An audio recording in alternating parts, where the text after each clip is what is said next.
بسم الله الرحمن الرحيم والتين والزيتون وطور سينين وهذا البلد الأمين لقد خلقنا الإنسان في أحسن تقويم ثم رددناه أسفل سافلين إلا الذين آمنوا وعملوا الصالحات فلهم أجر غير ممنون فما يكذبك بعد بالدين أليس الله بأحكم الحاكمين بسم الله الرحمن الرحيم اقرأ باسم ربك الذي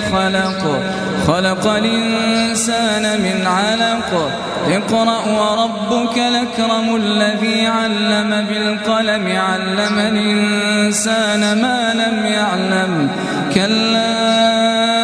إن الإنسان ليطغى أن رآه استغنى إن إلى ربك الرجعى أرأيت الذي ينهى عبدا بسم الله الرحمن الرحيم والتين والزيتون وطور سينين وهذا البلد الأمين لقد خلقنا الإنسان في أحسن تقويم ثم رددناه أسفل سافلين إلا الذين آمنوا وعملوا الصالحات فلهم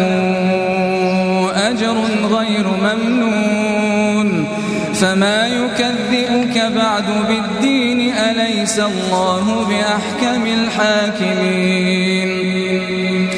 بسم الله الرحمن الرحيم اقرأ باسم ربك الذي خلق الإنسان من علق اقرأ وربك الأكرم الذي علم